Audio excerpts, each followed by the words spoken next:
the Numinous Podcast with Carmen Spagnola.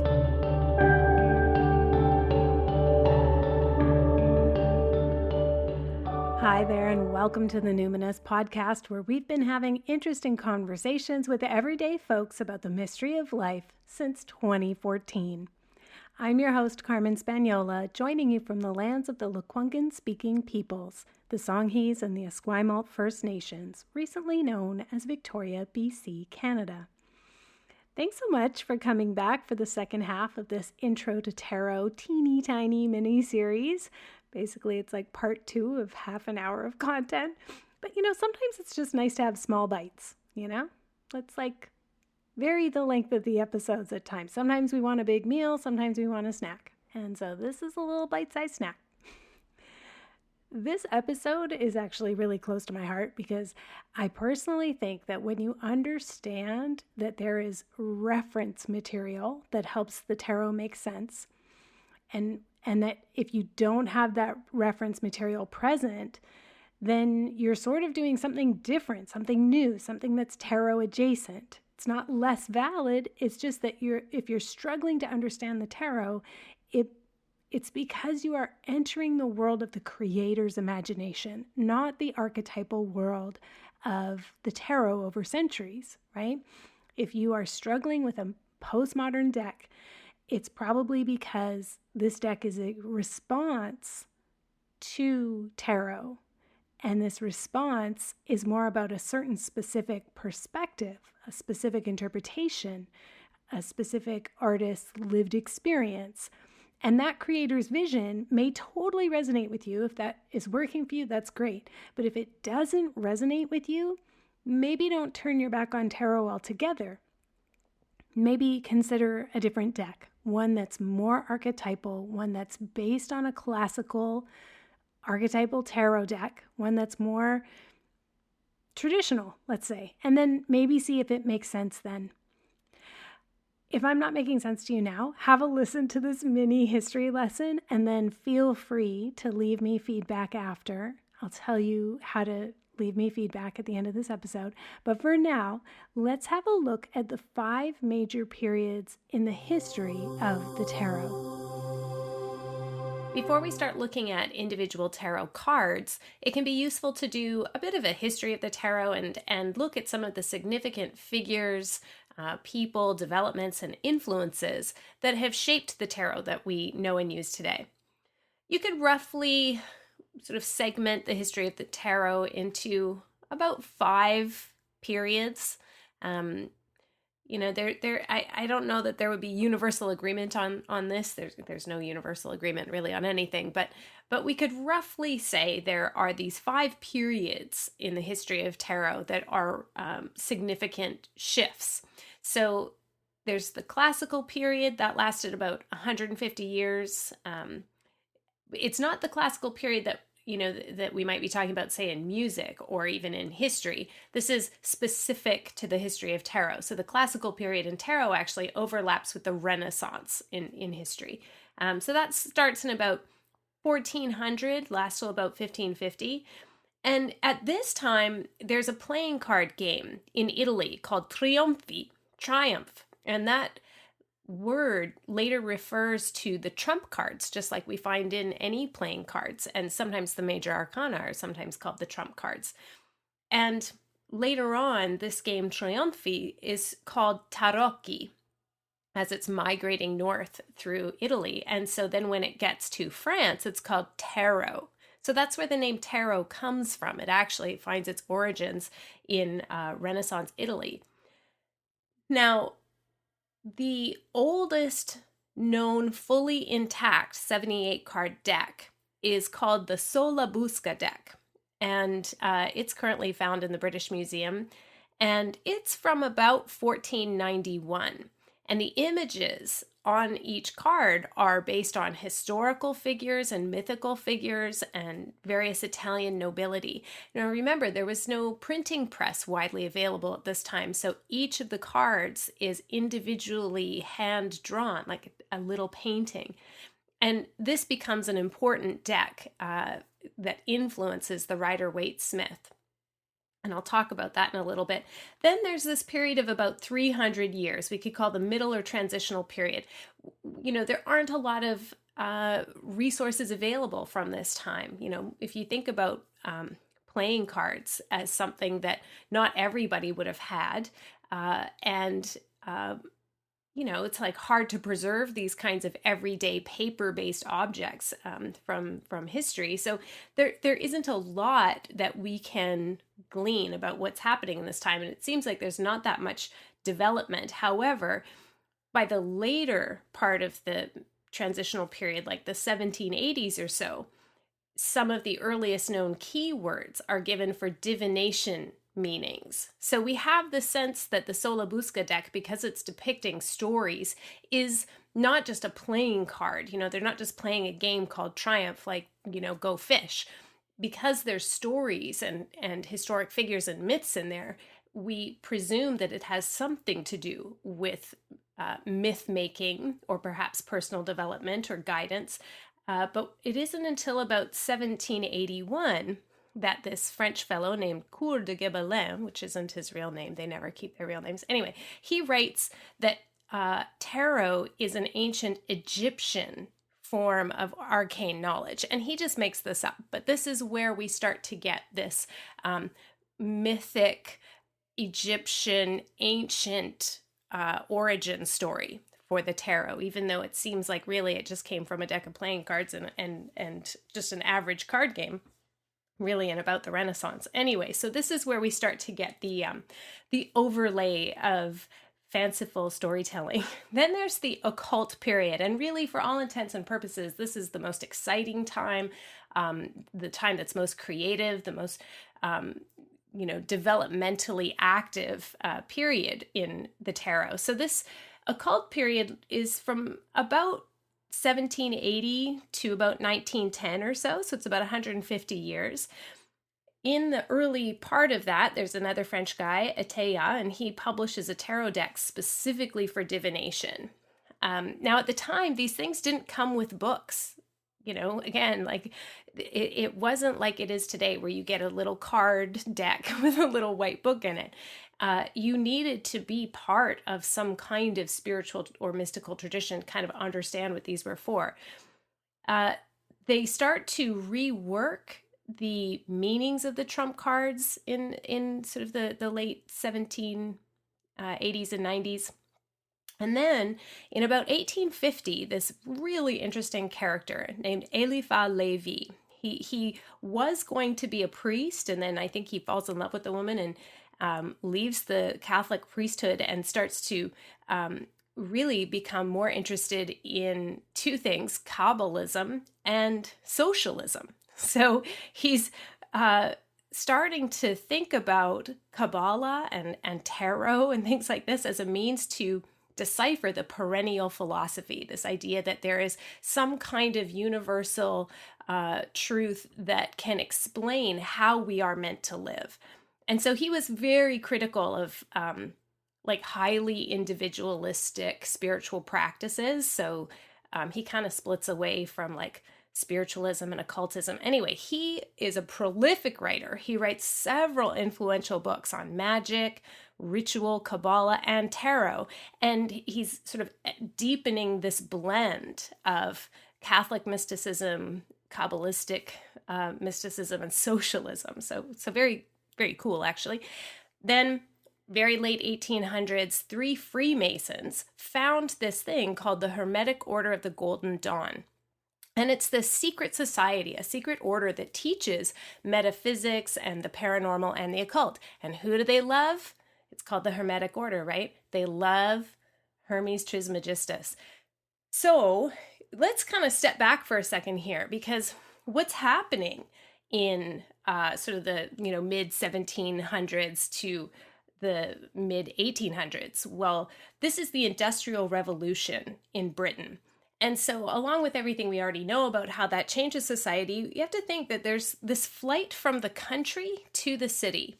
So from sort of folklore and, folk magic and those kinds of things that might have happened in your little village, or you would have had your herbalist grandma, or like kind of everybody understood about land-based spiritual practices, they're now coming to the city. And so think about how that might shift a more personalized spirituality from something that's land-based, village-based, community-based to a more urban environment. But also politically, your social class is no longer just what you're born into, but it's what you make yourself. It's your job. And so we have this befuddled aristocracy that's sort of losing grip on exclusivity. And we have these more perhaps ambitious or desperate social climbers who are creating their own hierarchies and their own claims to exclusivity by founding things like secret orders. So the other thing that's happening by about 1840s and on in the US in parallel is manifest destiny. So this idea that like it's out there, just go claim it. So when you put this together and kind of step back and think about, well, what was patriarchy thinking about in this occult period? It's this notion of personal ascendancy that we can transcend and overcome, that every man or person has innate abilities. And if they only harness them, there's no limit to their power. Now, what was interesting about the Hermetic Order of the Golden Dawn is that it was actually one of the few secret orders that women could be part of. So you can't be a Freemason if you're a woman, but you could be part of the Golden Dawn. And so there are some very influential people who are part of the Hermetic Order of the Golden Dawn. And that includes Arthur Waite, who writes the first English book on tarot, and then later on creates the Rider-Waite-Smith deck, and Pamela Coleman Smith also, who is an artist, and she's an initiate also in the Golden Dawn, and she ends up doing the artwork for that very famous tarot deck. So then this kind of ushers in, there's this period where all these secret societies are starting to found. There's many of them, and they kind of splinter off onto many other traditions that we would know today, like Wicca, for instance. The next period then that's ushered in is called the modern period, and it lasts less than a century. So it's during the 1900s, like about 1910 to 1980s or so. 1910 is when the Rider-Waite-Smith deck is finally published. It's illustrated by Pamela Coleman Smith.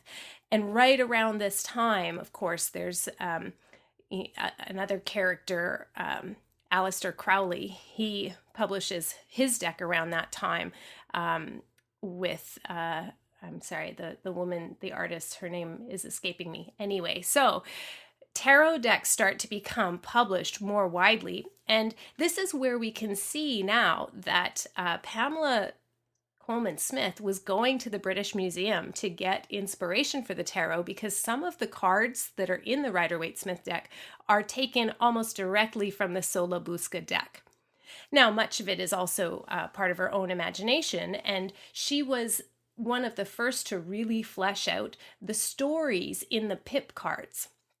So the pip cards are the numbered cards, and it's kind of in that occult period, late occult period, the cards start to become known as the major arcana and the minor arcana. So before it was the trumps and the pips, then they kind of get a rebrand to become major and minor.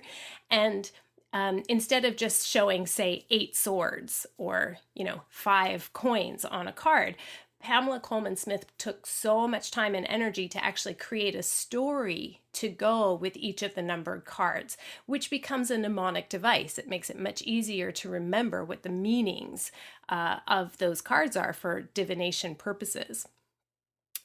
So then after that sort of heyday around kind of the turn of the century, there's a whole bunch of occult material imported from the British Isles and Europe to the US. So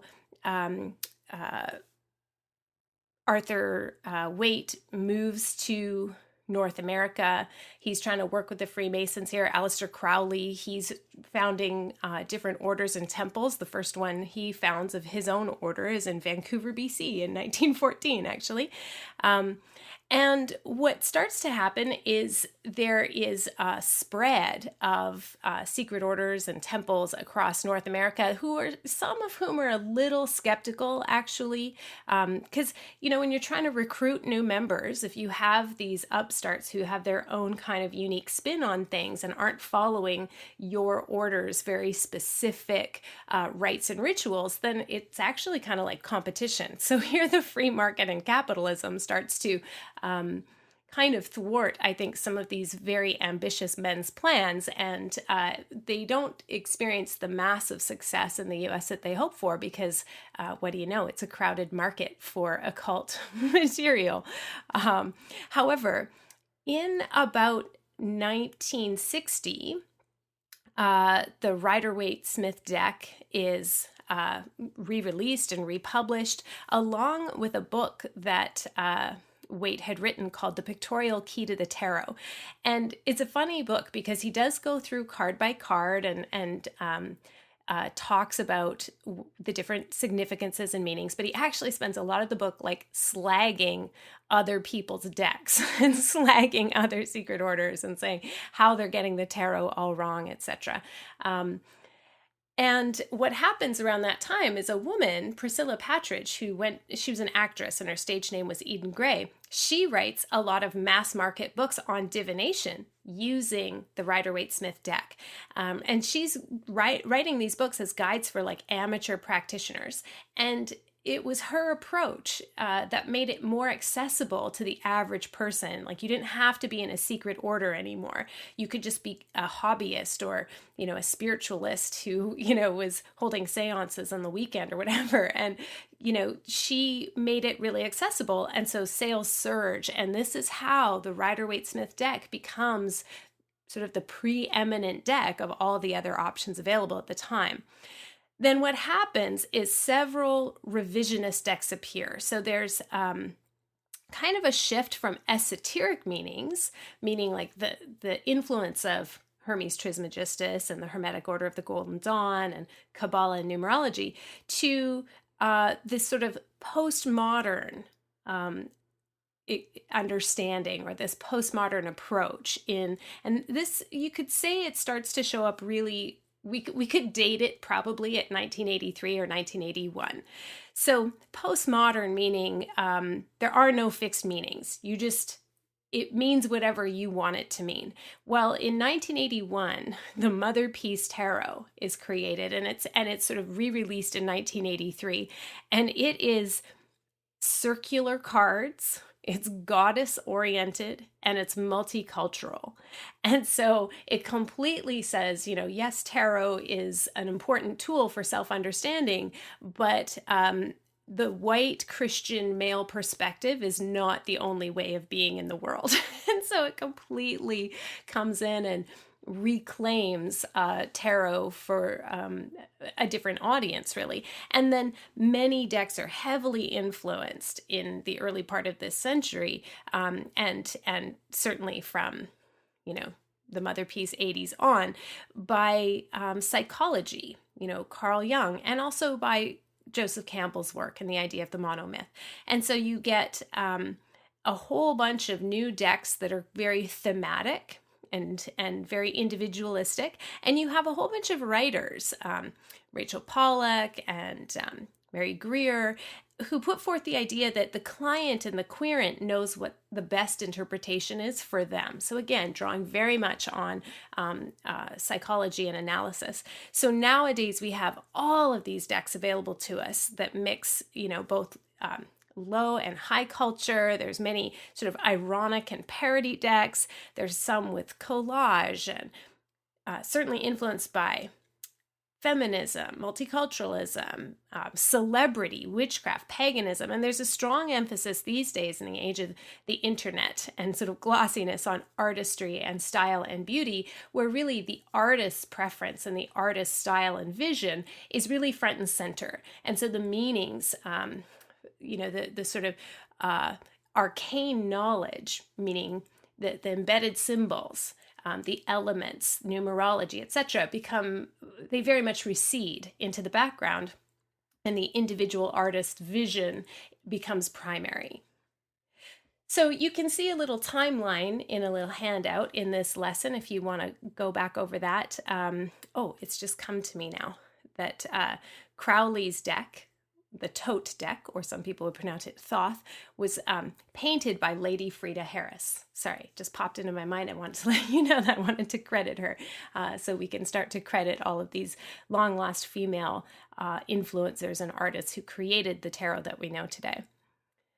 So I hope you enjoyed that history, and I hope it helps to give you some, to step back and take a larger perspective on what the socio-political influences have been on the tarot and how it's shifted through time. If you like this episode and you want to leave me feedback or you have a question for me, you can go to the show notes in your podcast player or go to the show notes at numinouspodcast.com. And that's where you'll find a link to either leave me a voicemail or a written note. Another way to find this page, this feedback page, is by going to castfeedback.com/Numinous Podcast. So there's at least 3 different pathways you can find to leave me feedback. And I freaking love getting messages that way. And I would love to answer your question on air. So please don't hesitate. I'm wide open. Drop me a line. The listener shout out today is one from Sweden that is like masterful, not even joking. Okay, it's 5 stars. The title is So Inspiring, and the testimonial is simple and elegant. IOZ2 from Sweden writes, I love it. And scene. Perfect. Nailed it. Stuck the landing. 10 out of 10. Thank you so much. IOZ2. This doesn't have to be hard or complicated, right? You don't have to write the perfect words. Testimonials are an algorithmic tool. It helps like shuffle podcasts in the right order for people to find the right stream for them, and therefore hopefully the right community or, audience, just like belong in the right place. So if you ever I should leave a review for Carmen, but you get writer's block, just bless and release that pressure, my friend. Be like IOZ2 from Sweden. Just say how you feel. 3 little words. That's enough. Thank you for your fearless example, IOZ2. I'm not even joking. I mean it. It totally made my day. Okay, last thing. Continuing throughout September, over in the Numinous Network, as I mentioned before, we are focused on the SSP, the Safe and Sound Protocol. It's a music listening program to support nervous system regulation. It was developed by Dr. Stephen Porges, the polyvagal theory guy, and it comes with membership in the network. My friends, it's the best deal you're ever going to find on the SSP. Like truly, probably the most affordable way you'll ever get to try it. You will not be able to try it for less than a couple $100. And with some providers, it would be like $1,000. So just paying for a month or 2 of the Numinous Network and it's going to pay off in spades. Anyway, there are several playlists to choose from classical to instrumental groove to sort of like spa music, and then to pop hits and even kids music. And it's specially filtered music that exercises your inner ear muscles. And it is amazing how much that impacts not just the vagus nerve, but so many systems of the body, which you will discover in the short introductory course. It all happens inside this larger container for collective co-regulation we call the Numinous Network. You can find out more about that at carmenspagnola.com. CarmenSpagnola. Until next time, take care.